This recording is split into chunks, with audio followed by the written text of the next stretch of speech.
pouvez doucement fermer les yeux.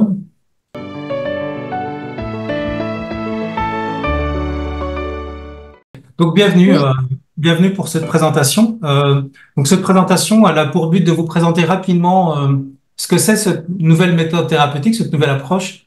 Et parmi vous, il y a des thérapeutes certainement, et puis d'autres qui le sont pas du tout. Et c'est vraiment ouvert à tout le monde. C'est un ensemble. On travaille à plusieurs approches avec la thérapie brève, l'hypnose et la déshypnose.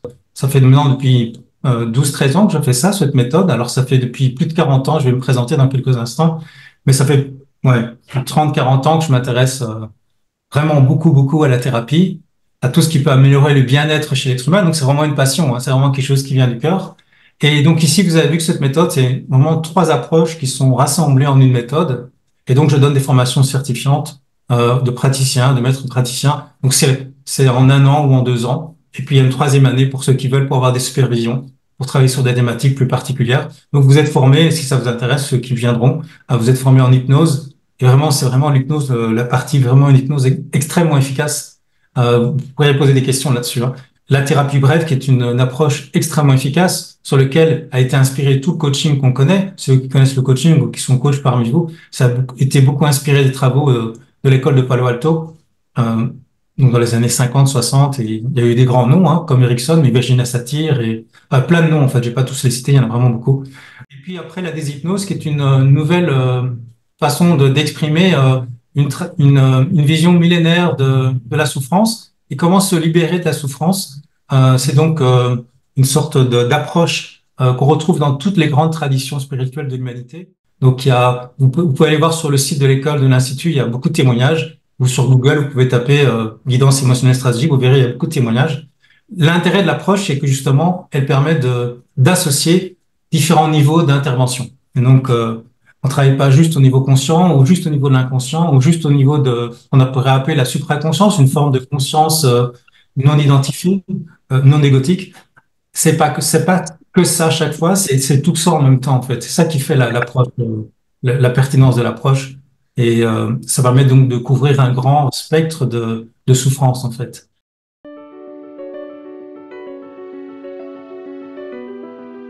On va sortir de l'hypnose en coupant les pensées et en revenant chaque fois au présent. Par exemple, j'ai des crises d'anxiété. Euh, la peur, c'est très courant, hein, une crise d'angoisse.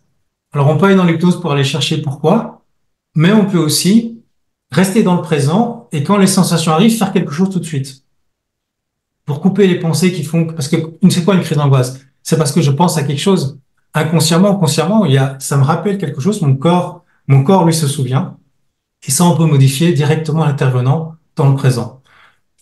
Alors, il y a deux types de déshypnose. Il y a la déshypnose de niveau 1 où là, on va calmer le mental avec des techniques de régulation mentale, de relâchement du mental. Et donc, ça va permettre de réguler l'émotion également. On va réguler l'émotion avec l'accueil des émotions dans l'instant présent. Et la technique de déshypnose numéro 2, c'est complètement aller à la racine de la souffrance, qui est le fait qu'on s'est identifié à quelqu'un de limité, qui n'est pas beaucoup de contrôle sur son environnement, hein, qui est tout petit en fait. Et donc ça, on va complètement l'enlever, mais pas par l'hypnose, pas par la transformation hypnotique, mais simplement par la lucidité, par le fait de voir, en allant faire de l'investigation, c'est ce qu'on va faire dans quelques instants, voir que ce que nous sommes n'est pas du tout ce qu'on croyait. Et donc on parle aussi d'éveil spirituel, entre guillemets. Je m'éveille à ma vraie nature. Alors les deux des hypnoses, pardon. Premier niveau, donc, on va faire un focus sur le présent. Il n'y a que le présent qui existe. Tout ça n'existe plus. Je vais développer beaucoup plus le relâchement du mental. Donc, j'ai une conscience plus complète du présent parce que j'étais toujours dans mon passé ou mon futur. Là, je reviens au présent, c'est mieux. Dans le présent, il n'y a pas de problème, à part, sauf s'il y a un mot qui me fond dessus, j'ai un problème. Mais en réalité, on peut être dans un endroit très bien en vacances et on pense à nos problèmes, on ramène nos problèmes dans le présent, alors qu'avant, enfin, dans l'environnement dans lequel on est, on ramène nos problèmes avec notre pensée. Si on ne pense pas à nos problèmes, il peut rester de l'inconfort dans le corps et là, on va faire de la régulation émotionnelle. Le niveau 2 est beaucoup plus subtil dans le sens où là, on développe une conscience. On voit qu'on n'est pas le mental. Nous ne sommes pas nos pensées. Les pensées apparaissent en nous. Dans le deuxième niveau, on va voir que cette conscience, elle peut être encore observée. Donc, c'est pas l'observateur ultime. On va regarder cet observateur, on va voir que si on le regarde, c'est qu'il y a quelque chose qui le regarde. C'est quoi qui regarde l'observateur? Et on va voir qu'en fait, ce que nous sommes profondément n'est pas du tout ce qu'on croyait. Une conscience limitée qui est séparée. Et donc, c'est quelque chose qui doit être vécu, hein, parce que c'est comme si je vous dis, je vais essayer de vous faire, je voudrais vous parler de du goût de la cerise. Mais si vous l'avez jamais goûté, je pourrais vous en parler longtemps, mais c'est pas ça qui fait que vous allez le sentir. C'est pour ça qu'on passe par l'expérience beaucoup. Vous voyez? Et donc là, en hypnose, on va travailler la racine mentale des souffrances, la racine mentale, tandis qu'en déshypnose, on va travailler la racine de toutes les souffrances, qui est le mental. Donc, je vais vous faire une expérience maintenant, vous allez pouvoir le tester. On va en fait faire des... C'est quoi la déshypnose? C'est observer c'est quoi le réel, qui je suis profondément. C'est l'investigation du soi. Qui je suis? C'est qui regarde ça, le monde autour de moi? À partir d'où je regarde? Et donc, on va remettre en question toutes les croyances que nous avons sur nous. Ça va se faire naturellement. Et on va voir également qu'on ne contrôle pas grand-chose, hein, comme on a dit ça tout à l'heure. Et donc, il y a aussi l'illusion de libre arbitre qui va tomber. Donc ça fait toujours très mal. Mais en même temps, ça fait du bien aussi. Ça fait du bien. Comme disait un moine zen, ne vous inquiétez pas, rien n'est sous contrôle. Un grand soulagement à un moment donné. On n'a pas tout le temps contrôlé. C'est juste que si je suis bien, les choses se font toutes seules naturellement.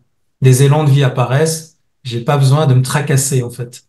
Bon, là, je vais pas vous, bon, ça, c'est juste pour vous dire que ça existe. On a beaucoup d'outils pédagogiques pour comprendre où on en est dans le développement de la conscience et la disparition du personnage, hein. Donc, il y a plusieurs, on appelle ça des éveils, en fait, dans les traditions spirituelles. Mais c'est vu d'un point de vue plus, presque scientifique, en fait. D'ailleurs, il y a beaucoup d'outils qu'on utilise. Ici, je vous montre tous les outils qu'on utilise en déshypnose de niveau 1 et de niveau 2. Donc là, ce que je vais faire comme technique pour vous montrer, c'est des techniques de niveau 2. On va faire la désidentification mentale et totale. Comme ça, vous allez voir un peu ce que c'est. D'accord? Et bien sûr, en déshypnose, on a aussi des questions stratégiques très importantes. On a beaucoup de métaphores qu'on va utiliser. Les bons thérapeutes utilisent toujours des métaphores, c'est très important. Et puis le pari, ça fait partie des questions stratégiques. Je ne vais pas rentrer dans le détail ici. Et donc, je vous propose d'expérimenter un petit peu ça, d'accord? Et puis après, je vous parle de l'école pour terminer. Il nous restera quelques minutes. Vous pouvez doucement fermer les yeux. Voilà. Détendez bien la mâchoire. Et prenons quelques respirations lentes. Plus c'est lent, mieux c'est. Plus c'est lent, mieux c'est. Vous inspirez, vous expirez lentement et profondément. Et plus c'est lent, mieux c'est.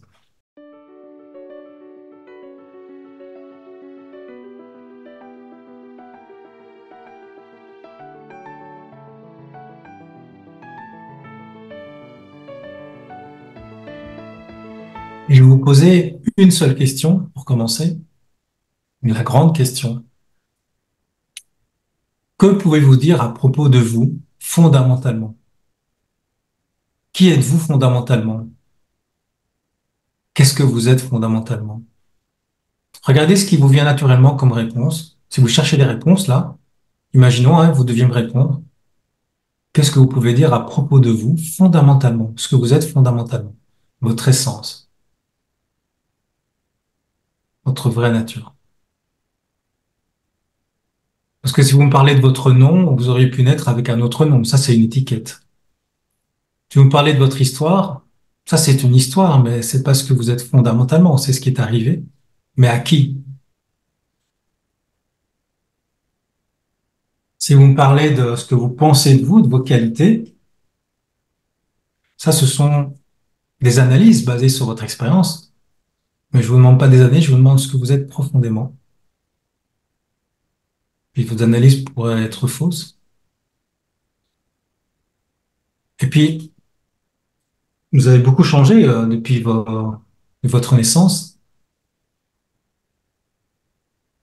Alors si ça change tout le temps, qu'est-ce qui reste de vraiment stable?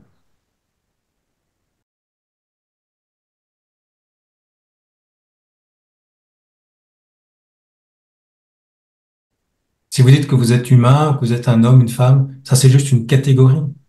avec laquelle vous vous identifiez, mais vous, qui êtes-vous fondamentalement? Jouez le jeu d'aller voir ce qui vient comme réponse. Alors peut-être aussi que quand je vous pose la question, naturellement, il y a un réflexe de sentir le corps, parce qu'on s'identifie au corps. Est-ce que vous êtes ce corps? Ça, c'est ce que vous voyez quand vous avez les yeux ouverts, c'est ce que vous ressentez.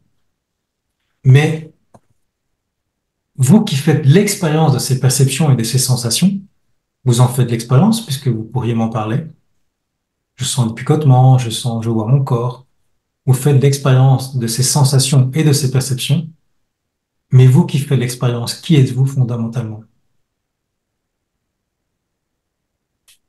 Est-ce que vous êtes les sensations, les perceptions ou les pensées que vous aviez eues tout à l'heure pour me répondre?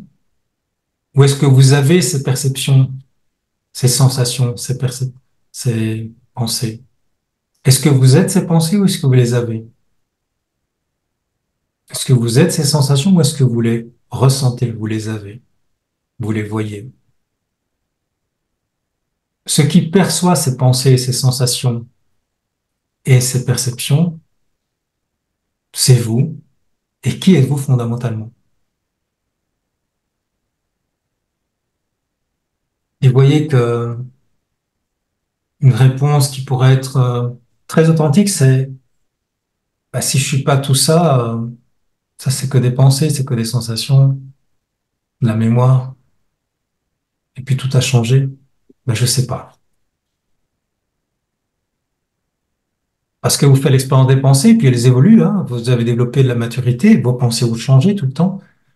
Votre maturité dans 10 ans sera encore différente de maintenant. Mais qu'est-ce qui ne change jamais dans votre expérience? Qu'est-ce qui n'a pas changé depuis toujours? Qu'est-ce qui a toujours été là?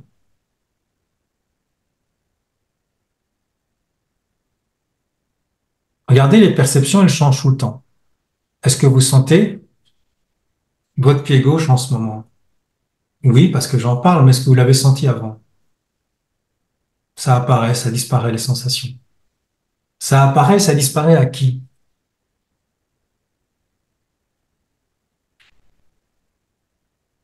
Qui êtes-vous, vous qui avez ces sensations, ces perceptions, vous qui les voyez, vous qui êtes le témoin de tout cela? Qui êtes-vous? Le témoin de cette histoire, de ces pensées, de ces images à propos de vous. Qui êtes-vous vraiment? Vous voyez que vous n'êtes pas ces pensées, ces sensations, ces perceptions, mais vous êtes ce qui est en amont de tout ça, ce qui voit cela, ce qui connaît cela.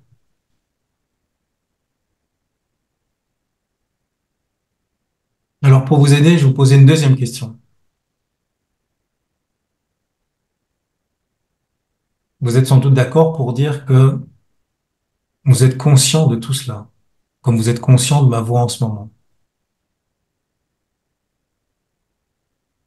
La conscience est ce qui est le plus proche de vous.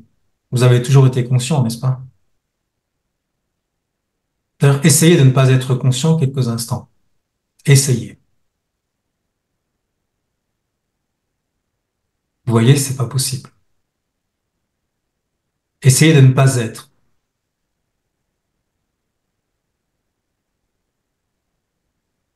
Vous voyez que la conscience est toujours là en amont.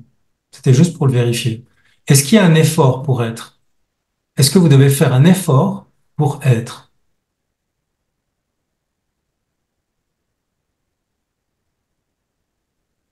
Donc, voyez que ce que vous êtes est toujours là en amont, en arrière-plan.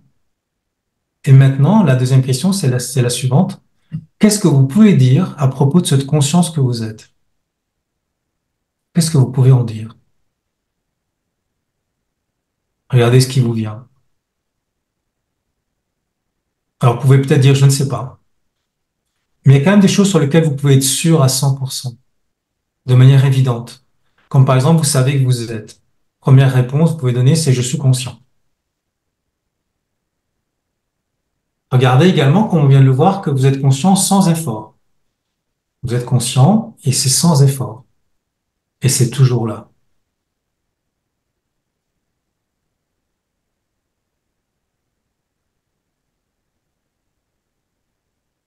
Je vais donner quelques mots dans quelques instants. Si je dis une Ferrari qui passe à côté de Charlie Chaplin, une porte qui claque, votre père très jeune, le Père Noël, le goût d'une cerise.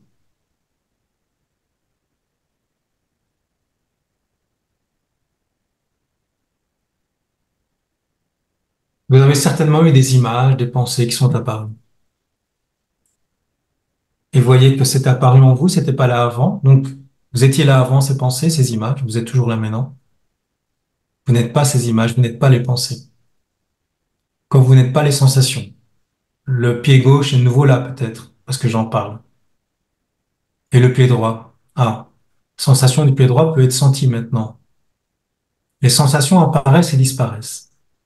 Vous êtes donc le témoin ultime.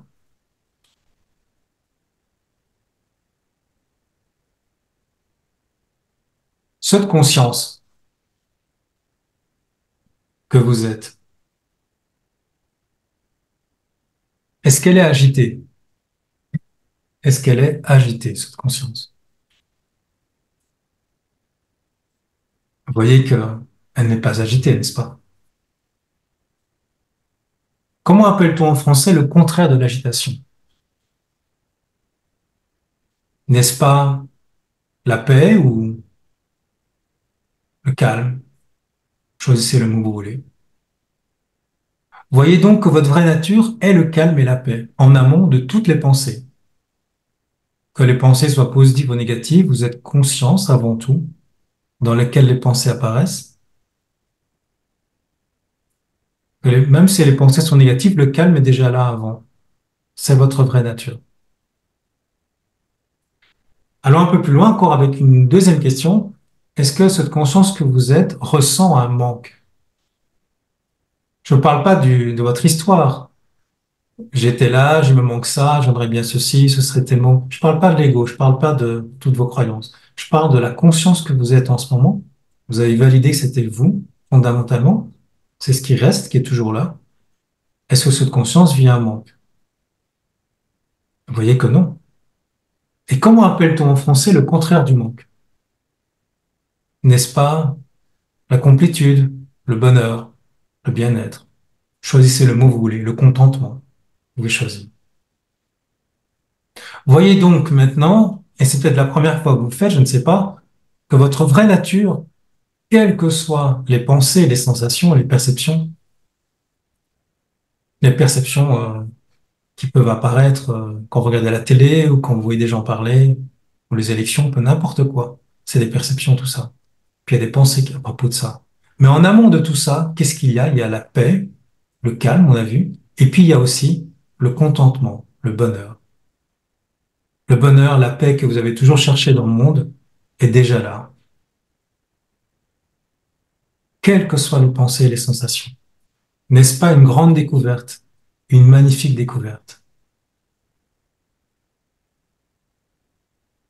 Et puis je vais vous laisser avec une dernière question, mais je ne vous donne pas la réponse, à vous de trouver. Comme ça, vous allez pouvoir, même si vous faites pas la formation, vous allez par vous-même chercher. On est tous capables d'y aller, on est tous égaux par rapport à cette compréhension de ce que nous sommes profondément. Il n'y a pas besoin d'être intelligent ou d'avoir de la culture. On fait tous égaux. Et la troisième question, c'est cette conscience que vous êtes, écoutez bien, où est-elle? Où est-elle? Et vous voyez que les croyances qui viennent, qui est de dire qu'elle est là dans la tête, eh bien, vérifiez vraiment, allez voir de plus près, vous verrez que c'est pas vraiment ça. Mais c'est pas une croyance, c'est quelque chose que vous pouvez vérifier dans l'instant présent. La sensation de la tête, si vous la bougez légèrement en ce moment, vous voyez elle apparaît en vous et que vous êtes en amont de cette sensation. Vous êtes là avant la sensation. Et quelle que soit la sensation. Vous n'êtes pas enfermé dans un espace, une matière, une tête, une boîte crânienne. Alors où êtes-vous? Je vous laisse avec cette question et je propose de réouvrir doucement les yeux.